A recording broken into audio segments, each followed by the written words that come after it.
Bonjour à tous, au programme aujourd'hui on va aller analyser l'argent silver qui est potentiellement en train de casser par le haut une figure de consolidation et qui pourrait repartir sur une jambe haussière. On va le voir ensemble, on ira l'analyser une nouvelle fois en mensuel, en hebdomadaire et en journalier.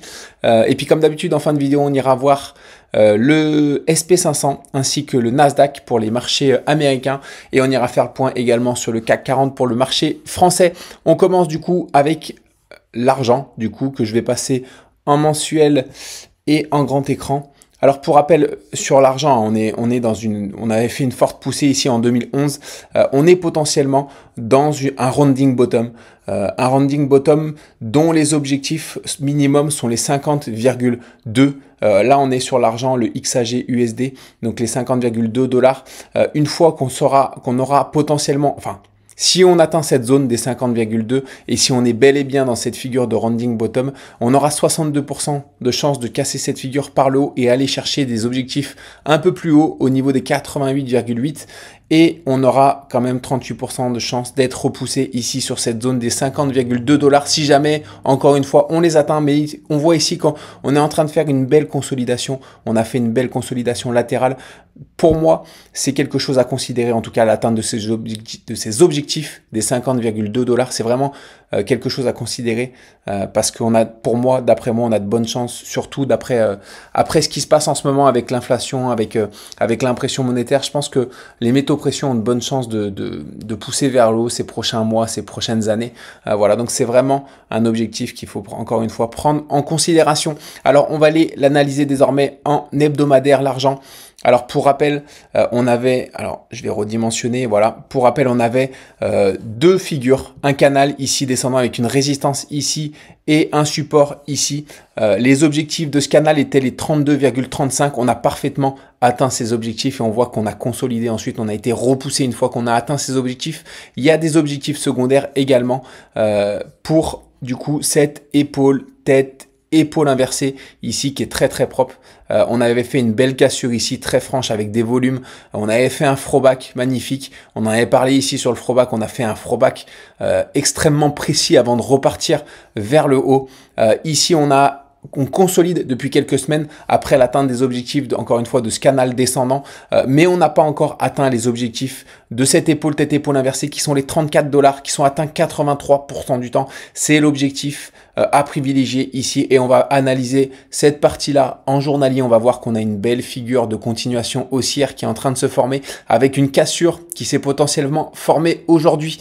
Voilà une cassure haussière. Méfiance sur cette cassure cependant parce qu'on n'a pas beaucoup de volume. Est-ce que c'est une vraie cassure? Est-ce que c'en est pas une vraie? Est-ce qu'il faudra déplacer cette résistance différemment dans les prochains jours?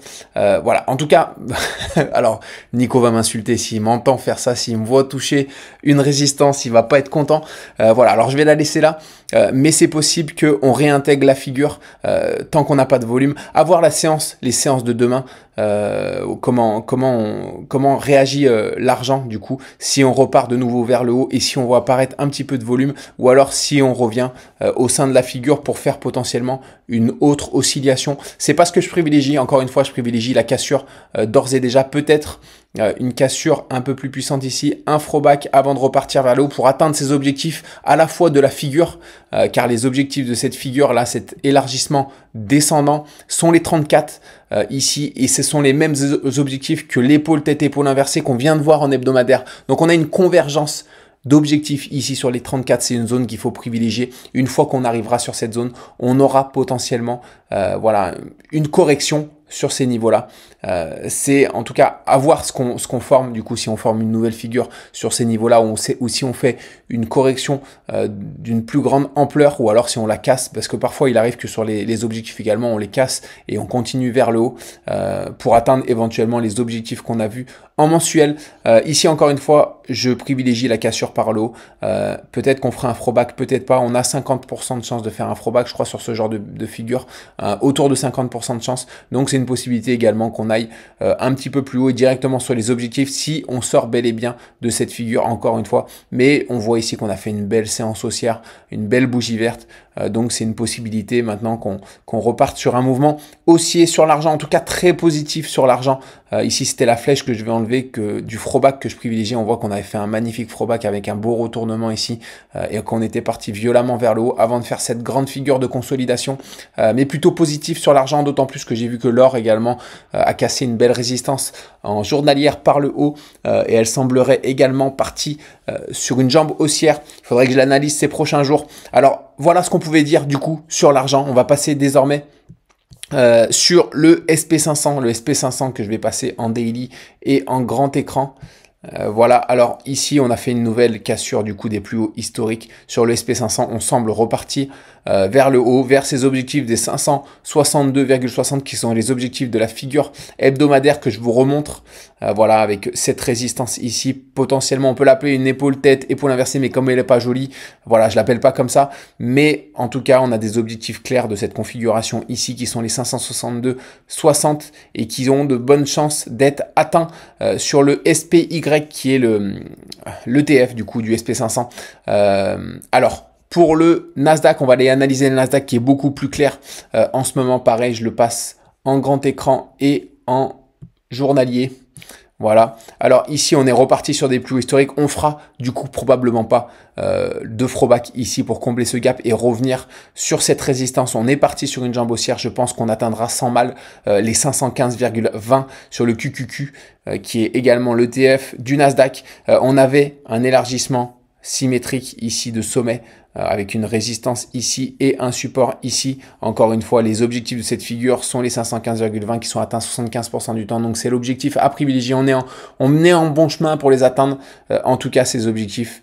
Voilà, peut-être qu'on aura quelques turbulences en chemin, mais pour le moment, vu qu'on vient de casser en tout cas une figure de consolidation ici par le haut, on peut être parti sur un mouvement haussier d'ampleur. Je pense pas qu'on ira directement les rejoindre, hein, mais on va consolider et peut-être dériver, voilà, jusqu'à cet objectif. Ensuite, une fois qu'on atteindra ces objectifs, on sera probablement également sur l'objectif du SP500, de la figure hebdomadaire du SP500. Donc on verra si on a une autre figure qui se forme, si on peut avoir un autre repère.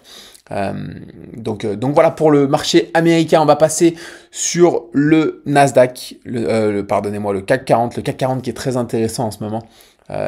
Voilà, le marché français. On a fait un nouveau rebond. Alors, on continue à ranger entre les 23 960 et les 23 245 sur le PX1GR. Hein. C'est encore une fois un ETF sur le CAC 40 avec dividendes réinvestis. Je privilégie, en tout cas, comme je disais hier, une cassure par le haut de cette résistance des 23 960 pour un nouveau départ vers le haut. On a également un scénario de cassure par le bas des 23 245 pour aller combler ce gap et rebondir potentiellement sur les objectifs de cette grande figure, les objectifs secondaires de cette grande figure qui sont atteints 43% du temps, qui sont les 22 545 avant de repartir vers le haut. C'est pas ce que je privilégie. La cassure par le bas des 23 245, c'est pas ce que je privilégie encore une fois. Je privilégie un nouveau départ vers le haut. De toute manière, on aura une réponse après le second tour des élections françaises, des législatives. On aura une réponse, mais d'après moi, ce qu'il faut privilégier, c'est la cassure de cette résistance pour un nouveau départ vers le haut sur le CAC 40. On va passer sur les maps. Le marché américain aujourd'hui, comme on l'a vu, très haussier, plutôt dans le vert. On a des belles performances. On a Tesla qui fait 6,5. Je crois que Nico est en train de faire une vidéo sur Tesla. Peut-être qu'il a même déjà publié. Nvidia qui fait 4,5% également. Des belles perfs. Hein. Voilà, c'est grandement grâce à ces deux actions que le SP500 et le Nasdaq sont en hausse aujourd'hui. On a sinon Robinhood qui fait plus 2%, mais elle est très volatile. C'est pas grand-chose pour une action comme Robinhood. McDonald's plus 1%. Sinon, au niveau des pertes, on a MicroStrategy plus moins 1,5%. Amazon moins 1% avec Coinbase et Nike et Intel Business, IBM. Voilà pour le marché américain. Concernant le marché français, on a également une séance plutôt dans le vert, même très dans le vert. Hein. Il n'y a que L'Oréal qui est break-even aujourd'hui, qui fait moins 0,05, donc qui n'a pas bougé aujourd'hui. Sinon, on a Alstom que je dois analyser également, hein, qui me semble très haussière. Elle a rebondi sur une ancienne zone de résistance qui joue maintenant le rôle de support. Elle gagne 3,6%. J'avais fait une vidéo, rien n'a changé sur Alstom. Si, il y a des choses qui ont changé. C'est vrai qu'il faudrait que je refasse une vidéo sur Alstom pour vous présenter les potentiels objectifs de cette figure.